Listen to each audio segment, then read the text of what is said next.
Okay, a few weeks ago, we took a trip on this show to Elizabeth City, North Carolina. We went down there to cover the story of that state's new voter suppression law, which was signed into law by Republican Governor Pat McCrory and is now the subject of a lawsuit by the Federal Department of Justice. North Carolina's voter suppression law has been called one of the worst voter suppression laws passed in any state since 1965, since before the Voting Rights Act was enacted to put a stop to literacy tests and poll taxes and the like. So we went down to North Carolina to cover the story of this guy, a college senior at Elizabeth City State University whose name is Montravius King. Montravius King was trying to run for city council in Elizabeth City, which is where his school is located. He has lived there and voted there since 2009. But when he tried to run for office, the chairman of the local Republican Party turned up and challenged his right to run. He told the Republican-controlled elections board there that Montravius King shouldn't be allowed to run for city council because he lived at college, and that meant he couldn't be a real resident of that town. He said going to college in that town doesn't really count as living there. Now, the local elections board, Republican-dominated, agreed with him and said, yeah, all right, Montravius King can't run.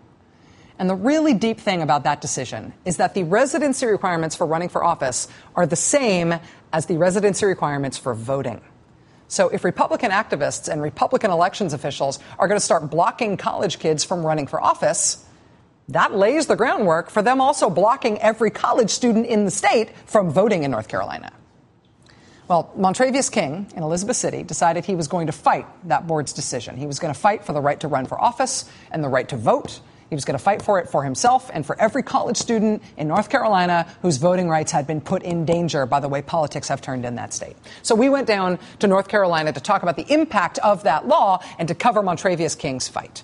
And once getting down there, driving around with Montravius, talking about that fight, he insisted to me, against my evident skepticism, that he was going to win this fight.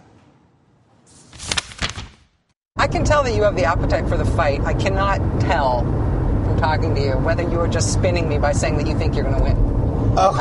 Is that just like, yeah, I'm confident? Like, but really, do you think you're going to win? I'm completely, I'm absolutely optimistically sure that I'm going to win. The local board, the local board is against you. Mm-hmm. The state board is Republican controlled. That's right. Appointed by the governor, who just rolled back voting rights further than any other state in the country since the Voting Rights Act was passed in 1965. Mm-hmm. Everything's stacked against you, and you're like, I'm going to win. Oh, yeah.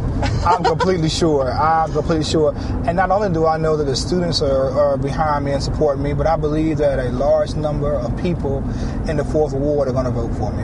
I'm really sure about that. You are a man of great optimism. Yeah. Yeah, I'm saying you are really optimistic for no reason. Right. But he did not seem worried. He did not seem concerned. And I have to say, in that moment, I really admired that he seemed so cool, given that I thought he had no chance. It also has to be said that I'm not from around there, and I didn't totally have my bearings. So then this happened. This was so embarrassing. Keep an eye on the front windshield up in the sky. Watch this. The voter suppression bill, as I've been calling it. Wow, that plane came in low. It's crop dusting. Yeah. Welcome to the countryside. Yes, we still in Virginia. I was like, okay, and then we filmed a plane crash on the highway. No, crop dusting. Very nice. That was nice going, Matto. It's a crop duster. I'm like, look, it's an amazing special effect. There's Montravius King, totally cool, calm, and collected while I'm freaking out about the crop duster and also freaking out about his chances of making the ballot and saving North Carolina student voting rights in the process.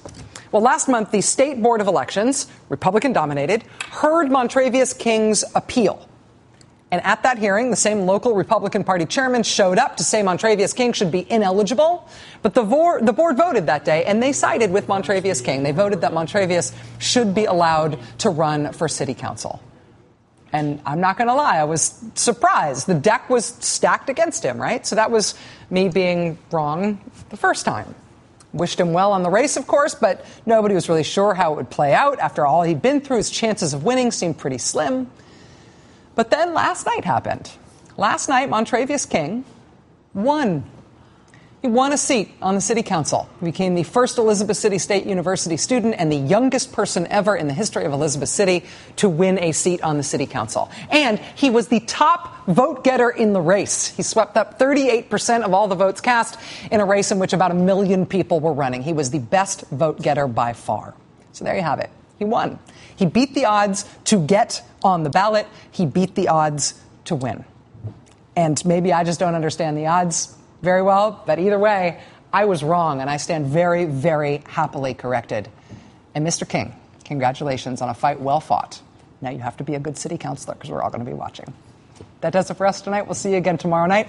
Now it's time for the last word with Florence O'Donnell. Have a great night.